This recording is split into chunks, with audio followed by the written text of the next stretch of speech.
Hello everyone, welcome to Make Byte YouTube channel. मेरा नाम है सोमूजित घोष और आज हम थर्मोडायनामिक्स का एक्सर्जी का जो कॉन्सेप्ट है वो इस वीडियो में देखने वाले हैं। तो इससे पहले मैं रेकमेंड करूंगा फर्स्ट लॉ, सेकंड लॉ और एंट्रोपी का कॉन्सेप्ट क्लियर होना जरूरी है, क्योंकि ये जो चैप्टर है ये तीन चैप्टर का ही कुछ कुछ कॉन्सेप्ट से आके एक्सटेंशन मतलब ये तीन जो कॉन्सेप्ट है इसको हम यहाँ पर अप्लाई करेंगे और एक्सर्जी का जितना भी डेरिवेशन है हम सक्सेसफुली कर लेंगे। तो वीडियो को अपने जो मैकेनिकल इंजीनियरिंग के स्टूडेंट्स या दोस्त हैं उनके साथ शेयर कीजिए और इसके साथ साथ आपको मैकेनिकल का और कौन सा सब्जेक्ट या कौन सा टॉपिक स्पेसिफिक टॉपिक आपको चाहिए वो कमेंट सेक्शन में बताइए। वीडियो पसंद आए तो लाइक कीजिए। तो आइए वीडियो को आगे देखते हैं। तो एक हम पहले कुछ थ्योरी चीज पार्ट देख लेंगे। तो एक्सर्जी जो नाम है यही सबसे हमें खराब या वियर्ड टाइप का लगता है। तो इसी में हमारा जो इंटरेस्ट होता है वो खत्म हो जाता है और हम डर जाते हैं। तो एक्सर्जी का जो एक्चुअल मीनिंग है वो है अवेलेबल एनर्जी।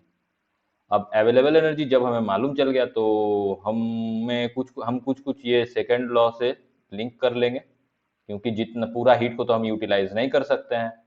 तो वहीं से ये एक्सर्जी या अवेलेबल एनर्जी का कॉन्सेप्ट आता है। तो अब देखते हैं कि सेकंड लॉ के साथ ये कैसे हम इसको रिलेट करेंगे। तो ये जो एक्सर्जी है, अगर हम कोई रिवर्सिबल इंजन के लिए देखेंगे तो उसका लोअर टेम्परेचर जो है उसको अगर हम एम्बिएंट टेम्परेचर का इक्वल रख देंगे तो वो जो इंजन मैक्सिमम वर्क डन कर पाएगा उसे हम बोलेंगे एक्सर्जी। तो यहाँ से हम कुछ फील ले पा रहे हैं कि अगर ये हो गया T1 टेम्परेचर में सोर्स है, हीट इंजन है यहाँ पर, और यहाँ पर T0 में अगर सिंक है, तो यहाँ से जो ये वर्क डेवलप करेगा W मैक्स, तो ये हो जाएगा हमारा एक्सर्जी। अब देखते हैं इसको ग्राफिकली, इसको समझते हैं। तो सबसे पहले मैं क्या करूंगा, एक टीएस डायग्राम बनाऊंगा। ये टीएस डायग्राम, यहां पर मैं एक टेम्परेचर लूंगा T1 और T1 टेम्परेचर से क्या करूंगा, हीट सप्लाई करूंगा Q1। तो ये जो इसका ये जो कर्व है, इसका नीचे का जो एरिया है यहाँ पर इस एंट्रोपी एंट्रोपी लाइन के नीचे का जितना भी एरिया है ये मुझे दे देगा Q1 हीट। तो ये हमें दिख रहा है कि एक रेक्टेंगुलर सेक्शन है। तो रेक्टेंगुलर सेक्शन का एरिया क्या होगा, हाइट जो कि है T1, और ये जो जिसको हम लिखेंगे डेल्टा एस से डिनोट करेंगे, तो ये हो जाएगा डेल्टा एस वन से डिनोट कर लिए हैं। तो यहाँ पर Q1 क्या आ जाएगा, T1 multiplied by delta S1। अब हम देखेंगे कि एम्बिएंट टेम्परेचर का इसके साथ क्या रिलेशन है। तो मान लेते हैं कि यहाँ पर कुछ मेरा एम्बिएंट टेम्परेचर है T0। तो अब मैं अगर यहाँ पर किसी पॉइंट से हीट को T0 टेम्परेचर में लाना चाहूंगा, मतलब यहाँ से पहली बात यह है कि जीरोथ लॉ तो बोलता है कि हायर टेम्परेचर से लोअर टेम्परेचर में हीट फ्लो करता है। तो मैं नीचे का कोई भी टेम्परेचर से इस टेम्परेचर में हीट सप्लाई कर नहीं पाऊंगा। तो हमारा जो एनर्जी है, ये इतना दूर तक का जो एनर्जी है ये मेरा अनयूटिलाइज्ड है, जो मैं ब्लू कलर से यहाँ पर डिनोट कर रहा हूँ। तो ये जो Q1 है या फिर T1 डेल्टा S1 है, इसको हम दो पार्ट में डिवाइड कर सकते हैं, available energy plus unavailable energy. तो ये जो अनअवेलेबल एनर्जी वाला पार्ट है ये हो जाएगा T0, क्योंकि ये भी एक रेक्टेंगल है तो इसका एरिया भी मुझे हीट का ही जितना भी क्वांटिटी है वो बताएगा, T0 डेल्टा S1। तो ये अनअवेलेबल एनर्जी हो गया। तो अवेलेबल एनर्जी क्या होगा, A E is equal to T1 delta S1 minus T0 delta S1। इसको हम ऐसे लिख सकते हैं, डेल्टा S1 को कॉमन ले लेंगे तो इसको लिख सकते हैं T1 माइनस T0। अब हमने एंट्रोपी का चैप्टर में देखा था डेल्टा S1 कोई भी रिवर्सिबल इंजन के लिए क्या होता है, डी क्यू बाई टेम्परेचर। तो यहाँ पर टेम्परेचर है T1 और डी क्यू क्या है, जितना हीट हम सप्लाई कर रहे हैं, हम सप्लाई कर रहे हैं Q1 अमाउंट ऑफ हीट। तो ये जो डेल्टा S1 है ये हो जाएगा Q1 बाई T1। अब इसको हम क्या करेंगे, यहाँ पर रिप्लेस कर देंगे। तो यहाँ पर आ जाएगा मेरा available energy is equal to Q1, T1 से T1 कैंसिल हो जाएगा तो ये कॉमन ले लेंगे, 1 minus t naught by T1। ये हो गया मेरा अवेलेबल एनर्जी।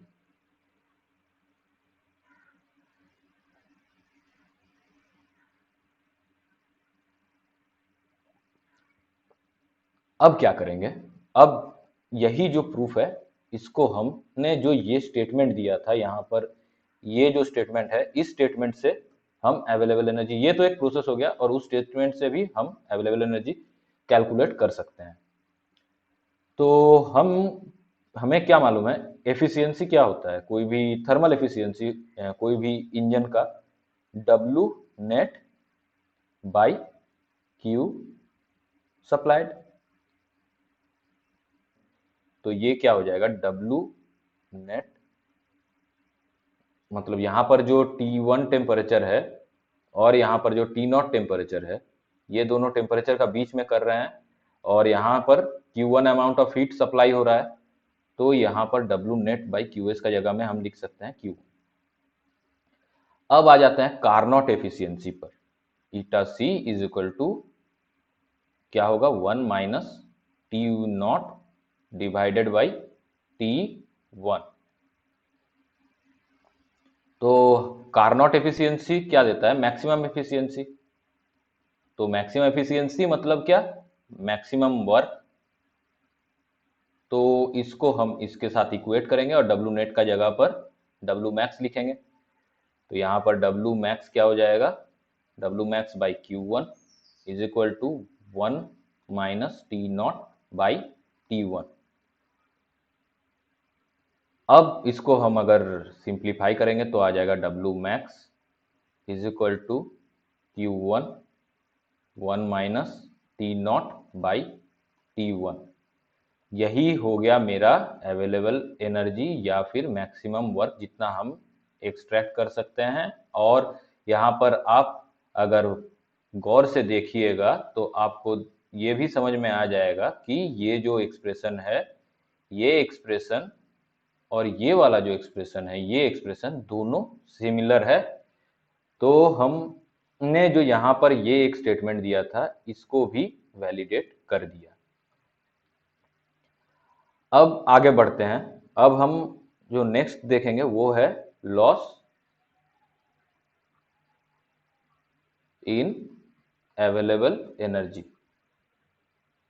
तो इसके लिए हम क्या करेंगे, इसके लिए भी हम एक ग्राफ ड्रॉ करेंगे और टीएस डायग्राम में हम क्या करेंगे, दो टेम्परेचर लेंगे, T1 एक, दूसरा है T2। और टी नॉट जैसे था, टी नॉट तो वैसे ही रह जाएगा। अब हम यहाँ पर क्या करेंगे, यहाँ पर हीट सप्लाई करेंगे Q1 हीट, और T2 से क्या करेंगे, वही सेम अमाउंट ऑफ हीट को सप्लाई करेंगे।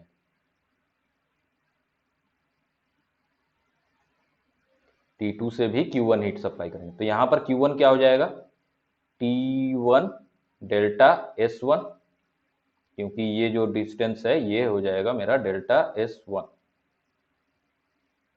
और यहाँ से जो T2 का है यहाँ पर हो जाएगा डेल्टा S2, क्योंकि एंट्रोपी तो बढ़ रहा है। हमें अगर हीट को अगर सेम रखना है तो ये जो एरिया है और ये जो एरिया है दोनों का, ये एरिया हमें सेम रखना है। तो यहाँ पर क्या हो जाएगा, Q1 is equal to T2 delta S2, और यहाँ पर क्या है कि T1 delta S1 is equal to T2 delta S2। अब यहाँ पर हम क्या करेंगे कि दोनों में कितना अनअवेलेबल एनर्जी है उसे देखेंगे। तो यहाँ पर आ गया मेरा टी नॉट, तो टी नॉट का नीचे का जितना भी एरिया है वो हो जाएगा मेरा अनअवेलेबल एनर्जी।